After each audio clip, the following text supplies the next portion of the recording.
Yo guys, welcome back. Today we're going to talk about a Demon Wedge in Duet Night Abyss that is a must get for every character in the game. Whether it's your main summon or your support characters, you're going to want this on everyone in your roster. Aside from that, we're also going to be covering post-campaign builds for Berenica and Rebecca so you can push trial rank 45 and progress into endgame. Everything I've done here with progression on my characters has been purely free. I have not spent any money to progress characters in any way. Anything I have spent has been on the cosmetic side of things. I am streaming Duet Night Abyss live daily on Twitch, where we'll be working on builds for all the characters. So if you're enjoying the game and want to hang out with me in the community, link is going to be in the description. With that out of the way, let's get into it. So let's get into this Demon Wedge we're talking about, and we're going to head to the Demon Wedge casket. Then we go to Demon Wedge display. We're going to have our tabs here for our weapons, but we're going to be under characters. This is a character-based Demon Wedge, and we're going to scroll down here to these Typhon, and we're going to be looking for Typhons Prime Serenity. This is going to give 75% added in attack, HP, and defense. But what we're looking for here is the main effect. Restores additional sanity by 7 for you and your teammates every 3 seconds. Now, this does stack, so if you and your 2 summons have this on as well, this is going to be an effect that is happening 3 times. That is why this is so good and so great for any build where you want to keep your sanity up because you want to spam skills and also be in your ultimate. Another thing to be aware of here is that these are based on your character's element. So for example, this is going to be for Lumino, this is going to be for Nemo, this is going to be for Electro, and so on. So you are going to have to farm these based on that and hoping that you also get the right element. But I think at the end of the day, for this exact wedge, you're going to want to get this in every element because you're going to want this for every character that you're playing. So how exactly do we get this? And it's going to be right here, and this is for all Demon Wedges in here. This game has a great codex leading you to anything you need in the game, and you're going to simply click down here with source, and you click on this, and it's going to take you to the exact area where you need to farm these, and it's going to be a possible rewards at current level. So you're going to pick any of these 4, and it's simply just RNG past that. You're going to hope that it drops. Maybe in 30 minutes of farming, I was able to get 2 of the elements, 2 separate wedges for 2 different elements. So really not too bad. And the thing is you're going to want to farm these for your trial XP as well, which we're going to talk about now. Trial XP is going to be your main roadblock in this game. It's your progression roadblock. You need to get to 45 to progress to the next level. Then you need to get to 55, and we can assume at that point you need to get to 65 as well.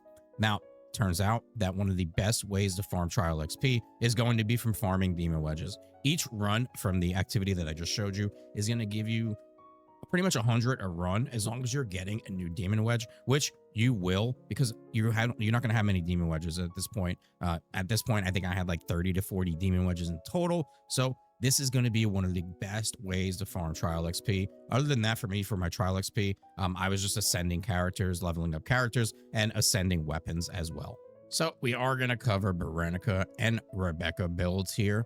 As far as a third character to summon, I have been using the protagonist for the game for the most part. They do really good AoE damage and just really good damage in general.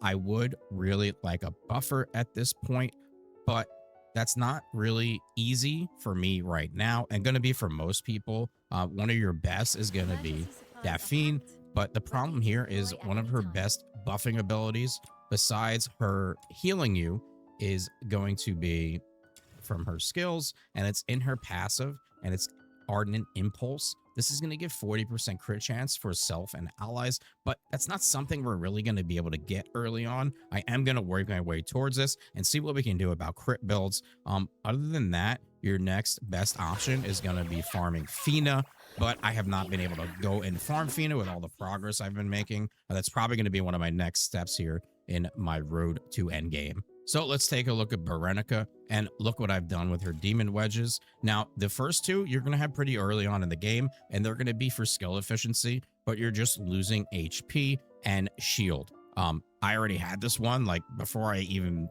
thought about doing anything for a build, and this one was not hard to farm either. So this is going to give you great skill efficiency. Then we're going to have Phoenix Wings for max sanity. This is a higher level version of the wedge. There is going to be a lower level version of a max sanity that you are able to get as well, and that will simply just be called Wings, Phoenix Wings. Then we have Blaze, Phoenix Blaze Wings, which is going to give you max attack and max sanity as well. This I did get along the way farming.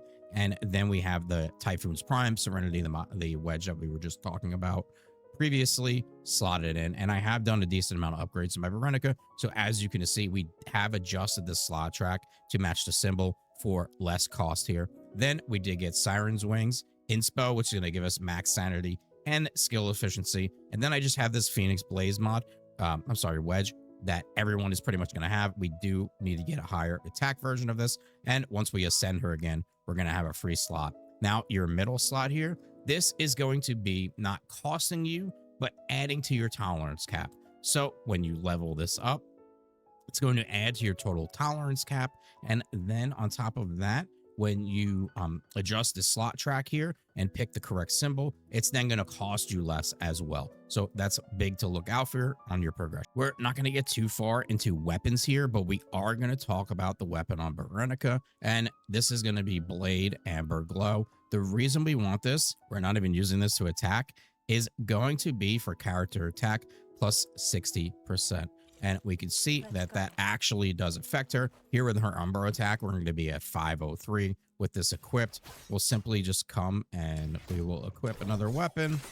And we will lose that attack value. And now we're at 401. So we're talking about over 500 Umber attack on Berenica by having that weapon on. So very, very important.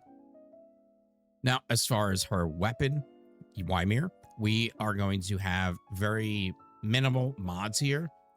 From the start, you get these basic mods. Now, I was able to go get these, and I will show you where to get these, and I haven't even leveled them up yet because of resources, but we're going to be doing that very soon, and we'll have this done. But for now, I have just put attack and attack speed. As far as where I got those mods for Ymir and where to get your mods for your coalescence weapons, you're going to come in here into events. You're going to then go to the Mystic Maze, and we're going to run the Mystic Maze to earn the currency. And here in the Spindle of Fate, we'll be able to spend this currency on the purple version of these mods for our coalescence weapons. So we've got her wedges out of the way. And then simply here, I have just upgraded her skills as we have gone. So I've gotten to level 6, but I cannot progress these until I ascend her once again. And same thing, I went and farmed to up her attack, her skill efficiency. And I can tell you, when I unlock this, I seen a huge difference in the skill cost of using my skills. And then we've unlocked Afterburn as well. Now for Rebecca, we're pretty much running close to the same setup. We have our 2 skill efficiency wedges here. Then we have wings for max sanity. We have attack and max sanity here. And we have the Typhons Prime, the star of the show. The reason I made this video, doing the restoration of sanity for her and her teammates, which is so great. Then we put in Spectrum for skill range. I think endgame here with her is going to be getting a ton of range, so she can cover a huge area of the map. And with Rebecca on your team, you really don't have to worry about killing anything when it comes to mobbing. And right now I just have Blaze here, but I'm going to be looking for taking this out and possibly also taking out another sanity mod, probably an efficiency mod, to put more range, and we're going to see how much range we can get on Rebecca in total. Then for her skills, I have leveled up her skills, of course. We went and farmed. I just have not done one yet. We haven't gotten to that. And I have not done the intron on either of the characters. So that just shows you do not even need that.